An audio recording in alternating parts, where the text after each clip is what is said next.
Yeah, and thank you for staying with us here on Sports Live. We are going to go over to Catalonia now in Spain because the MotoGP season is in full swing and one of the most anticipated or popular races takes place tomorrow. Our interest as South Africans is with Brad Binder, but he's not the only South African in Catalonia this weekend because SABC News' very own Thando Mxoli is also there covering the race, and he joins us all the way from Catalunya. Hola, Thando. Hola, Tabizo. Okay, let me not go any further. How is Catalunya this evening? It looks like it's nice and sunny there. It is baking hot. The weather's lovely. The people are great. It's honestly been a lovely experience being around here. And you know what the funny thing is? Yesterday I was walking around the paddock wearing my Springbok jersey, and so many people recognize that brand. That is the currency of the South African brand in world sport. Like literally, I'd be walking around and marshals would be like, world champions, Springboks, Siya Kolisi. That brand at the moment is global. And listen, hopefully we may have many more victories in many places. Okay, great. Are you wearing your Kaizer Chiefs jersey tomorrow then? So we're sticking to winners. Come on, man. What's wrong with you? Okay, let's stick to the Moto GP, Thando. 6 races into the season so far, though. How would you describe the season? How has it been? It's been interesting. It has, like in any MotoGP season, there's been the drama. The defending champion, Pecco Bagnaia, has been amazing.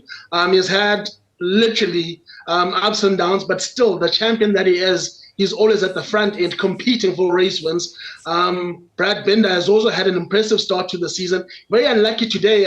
He fell literally from the lead. But he's been riding well all weekend. He's always been good in Barcelona. So I think this is a good morale booster for him, because tomorrow, even though he's not going to be starting at the front, Brad Binder can go through a field and we're going to see a decent haul of points from him. Again, Marc Marquez showing his class. He's a class act. He might not have the bike to compete for world championships, but still, the class is there. There's a reason why this man has won so many world championships. On the bike, in a circuit that he knows very well, he is very, very difficult to beat. Again, luck is important when guys are pushing at that kind of speed, with that intensity. Watching those bikes going through the straight this afternoon was an eye-opener for me, how quick the MotoGP bikes are and the commitment of the riders. But again, it's about increasing the popularity of the sport. Look, today close to 100,000 people just for the sprint race. Tomorrow we're expecting a full house of anything upwards to 150, almost 200.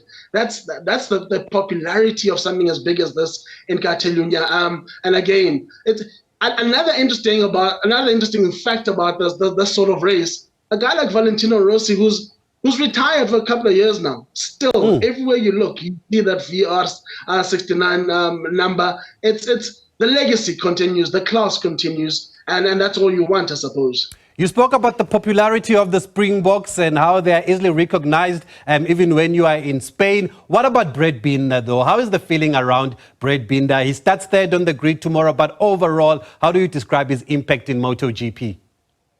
It's been huge. For example, KTM, the first winner of any class was Brad Binder. He is their baby. He basically brought all the glory to the team, and he's managed to compete with the best. Look, there's some very good riders on the paddock, and Brad Binder, when you talk about the top 4 or 5 in the world, Brad Binder's name is always there. We all know how he's very good in difficult conditions. He's brave on the track, but still, he's very quick. That's the most important thing. Against the clock, Brad Binder is right up there with the best in the world. And there's a lot of respect for him, not just from his peers, but also from supporters. People who've been following the sport for a while, they speak fondly about Brad Binder and his abilities as a rider. So he's carrying the flag very high, and he's making us as South Africans very proud in places far from our little southern tip of Africa.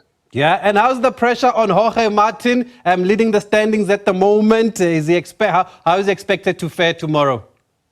Look, at the moment, those standings are going to change purely because every race has been competitive. Everywhere we've gone on the MotoGP circuit, we've seen different winners, seen different front runners. Jorge Martin is a class act. He's a very good rider, and again, he's riding very well in a very good bike. Yeah. But that said, everyone on that pack, again, a guy like Marc Marquez, for example, has not had the bike to compete for a championship, but everywhere he's gone, he's always amongst the pack, sitting in fourth or fifth and interrupting the winners, and that is what you need in a championship. That's what keeps it exciting. For example, a sport like Formula One lacks that, a person who can compete with the best even when they don't have the machinery. But in MotoGP, everyone has a chance, and in most cases, the cream always rises to the top and mixes it up with the best. Okay, and I can see who the best is from you, judging by the T-shirt that you are wearing of Ducati. Thando Mxoli joining us all the way from Catalunya. Adios from us.